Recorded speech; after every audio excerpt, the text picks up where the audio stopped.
Hello everyone, this is HTHusky here. I'm going to be casting qualifier number 5 for the American WCG. And who are we going to see competing today? Well, spawning in the bottom left side is going to be VT Gix. I'm sorry if it's supposed to be pronounced G-I-X or something like that, but I did look up his rank. He is currently a fairly high-ranked Master League player.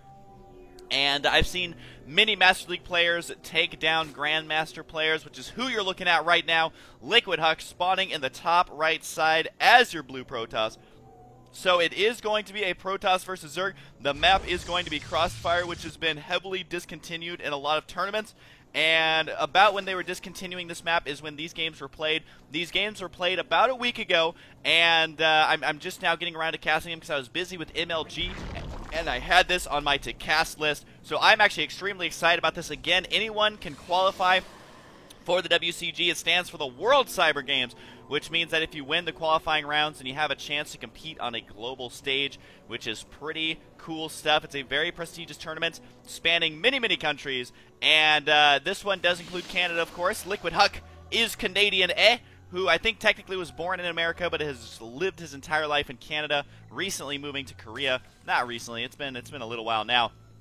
But again, the map Crossfire is really good for Protoss because Zerg players, the whole idea is to get surrounds on units, and that's virtually impossible on this map. I mean, look, there's so many ramps and chokes that Protoss players can use with their Colossus and force fields, so it's really easy to cut a Zerg army in half. So honestly, in this game, I usually try not to call absolute favorites, but I will just say that Huck is higher ranked, and I would definitely say this map favors a Protoss style of play, especially with Huck. He is very good at getting out a lot of Colossus at the right timings, and on this map, I wouldn't be surprised to see that if the game goes that late. And so really, VT Gix is going to have a very tough time if he is wanting to win here in this very first game, but it will set the momentum for him if he is able to take a game off Huck. Then, especially on this map, then it shows you that he has an extremely high chance of winning in the other matches as well. So right now we do have Huck looking like he's going to be opening pretty standard. There's not too many variations that a Protoss can do. I mean, you're either going to do a Forge Fast expand or, you know, a 3-gate expand, something like that. Oh, almost loses a probe right there. Huck, very uncharacteristically, has multiple probes off the line. For a second there, he had 3 probes off the line. Very, very uncharacteristic there of Huck, but he is going to go ahead and save all those workers. There should be no units lost. I'm guessing, oh yeah, what is that one for? Oh, I think it's for if you cancel the extractor, it shows you as losing that 25 resources. Not completely accurate, but regardless, no one's actually lost anything quite yet. We do have the expansion going down for Gix right here. He already has a spawning pool. He got that a little bit earlier than his hatchery, just to make sure he has some Zerglings for the map control, which is so important on this map. This watchtower right here especially, if your opponent moves out at all, you are going to spot it unless they run around all the way over there. And either way, you're still going to spot it. It's very difficult to sneak to your opponent's base. And as I was saying, there's not very many variations of the build that a Protoss player can do in the first couple minutes of a game. I mean, we're at 4.5 minutes right here, and this is completely standard stuff. We have 1 gateway. 2 more gateways should be going down. Yes, it does. And that's going to be around the 5-minute mark. I mean, this is completely standard stuff. He is going to be adding on a 4th gateway here. So he is going to be going for some early pressure. The thing that you're going to want to look out for is he going to put a proxy pylon down? Yeah, there we go. Huck already is 1 step ahead. He snuck his probe all the way down. It is going to be on the right side, so now this watchtower I was talking about becomes extremely less effective, just because what Huck's most likely going to do is make a bunch of sentries in his main, and then he's going to move out with those, which will just look like he's expanding, while also warping in units much closer to his opponent's base. Look at how close this pylon is over here. He's going to have to kill these destructible debris, which will take some time, but it is going to allow him to get a large army. It also allows him to sneak inside the main base if he needs to. If the defense of Gix is not perfect, he will have a very tough time with this, but you can see he already has a Rotorn on the way. He's making several drones, but he does have a Spine Crawler as well. Even putting down 2 more. Has he spotted this with his Overlord? The Overlord's slowly working its way dangerously close to these warp gates. If it spots it, he's going to know exactly what's headed his way. So far, Gix responding perfectly to what's going to be headed his way. There is going to be another pylon here. Has it been spotted? No, it hasn't. The positioning there is going to be perfect for hiding that, but look at this. The Overlord scouting on the earlier side of scouting, and against Protoss you can get away with it. which is exactly what we're seeing right here. So 4 sentries have been warped in.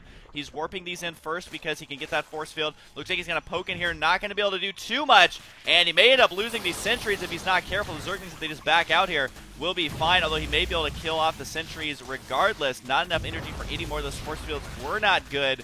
Oh, wow, this was completely locked down by Gix.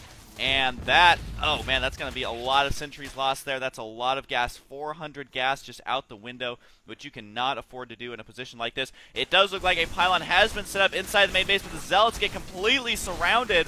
Wasn't able to get up back against the wall, so Huck is trying to play cute here rather than a standard, attack or anything like that. So he's now warping in sentries on the low ground. He's going to start harassing here. Good placement of that pylon.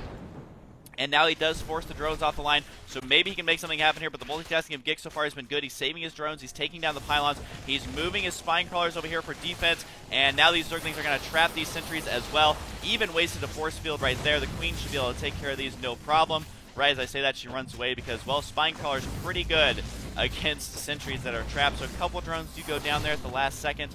But Gix, if he stays focused here, he's going to be far ahead. You can see he's making a lot of drones. He just made 6 drones. The units tab is going to show 34 drones to 28 probes, which is extremely good. He's got a peek in here. Just needs to be careful with these Zerglings. He should run away once he sees this many sentries. And, yeah, there he goes.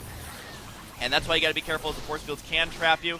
And it does look like he will get a couple there. Now, he needs to be careful with these Zerglings. He doesn't want to overcommit here. He's already way ahead in the supply and also way ahead in the amount of workers he has. Now, looking at this, you may not think that's way ahead, but considering he had to get this many spine crawlers, he had to make that many Zerglings, and he's making this many drones, wow, he's powering drones like crazy, then, yeah, he is exactly where he needs to be. Huck's expansion got to be so delayed here. But one thing that Huck had going for him is he did take the expansion fairly early compared to what a lot of times you'll see in a 4-gate. It looks like Huck is going to move out here. Now, if Gix does exactly what he did in the last round of attacks, he will be just fine. And yeah, just needs to keep these Zerglings alive. He's trying to delay this push as long as possible, just trying to buy a little bit of time. Spots the watchtower to see exactly what's going on. And it does look like a Zealot and 2 Zealots and a Sentry are going to try and run by here, which these spine crawlers are here to defend, but he could run inside the main base. That's exactly what he's going to do. At the same time, there could be a run by. No, Huck is going to be able to hold it off here, although the sentries are going to get sniped immediately. Now, it does look like Gix is paying attention, was able to hold this attack off. The force field is going to prevent the Queen from getting down there, so at least he'll delay and inject larva, but that is not going to be that huge of a deal. Kind of annoying, though, because he doesn't have a third base right here, especially since he has so many drones. Missing that inject larva will be annoying, but I mean, at the end of the day, Gix has been holding on, and he is in good shape now. 68 supply to that 61, and look at this, getting a lot of roach upgrades. Does he have 2 Roach Warrens? Yes, he does. He's getting double upgrades there, and it looks like he's going to try and find a timing where all these upgrades are just kicking in. This is brilliant. Is he going to be able to pull it off? Because look, Huck is going to be getting a forge. He's researching that burrow, which means he's going to try and sneak by with burrowed roaches. Now, this pylon right here could lock down this expansion if it is not spotted by Gix. There's still potential for him to end up losing. And look at the scouting path, not going to scout this pylon at all. So supplies now 68 to 79. The Protoss player Huck still far behind. However, he is going to have a cannon right here to spot any sort of sneaky roach play. And again, if Gix is trying to play cute with his sneaky roach attack by slipping them in rather than engaging directly in the front, it will be spotted. Although he is going to be taking out, it looks like, these destructible debris to help open up a quicker path to that third base. If he can hold on to that third base, he'll be in great shape. Huck right now does have enough money to expand, but right now you can see he does have a robotics facility, which means he'll have a fairly, he'll have an observer on the map to spot these burrowed roaches. But roaches are out in force. He has all the upgrades now, and also burrow nearly completed. This burrow's not going to play a huge role yet. And one thing he's going to have to do is save this expansion in the bottom right side, as Huck is in position to destroy that. So Huck is still in a really, really good spot here. If he can hold on, he'll be okay. But this amount of units, if it unburrows on top of these units, unburrow, he could kill it. He traps it perfectly, almost surrounds them, and is going to do a lot of damage here. So I guess that burrow did pay for itself. Now Huck has absolutely enough to defend this, absolutely nothing left to defend. It does look like the expansion down the bottom right side will go down, but at the same time, Huck's expansion is going to go down. That Immortal's not going to get out. The +1 will not finish unless he, for some reason, decides to let that go. But right now he is going to be killing these probes and will take those out. Huck now is against the ropes. You can see he's going to have to turbo heal quite heavily. The hatchery is not going to go down. Enough roaches here are able to defend. Gonna burrow those. You can see how quickly they regenerate HP while they're burrowed. And is going to surround these stalkers as well, trapping them against the wall. The probes are going to go down. And Huck is going to lose this game to Gix. It looks like not even able to take down this expansion. And there's going to be the GG from game number 1. Wow. As I was saying, if Gix can win this first game, the momentum can easily swing into his favor after, taking this map against a player like Huck. I really got to hand it to Gix. His response was phenomenal, and a lot of it comes down to Gix's perfect response under all that pressure, and also the fact that Huck went a 4-gate.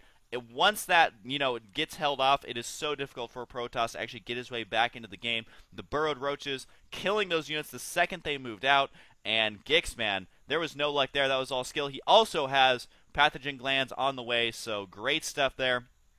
And this was a dire situation for Huck to recover from, nearly impossible. And, wow, we are going to go ahead and go on to game number 2, guys. Hope you guys enjoyed, and, of course, I'll see you guys next time.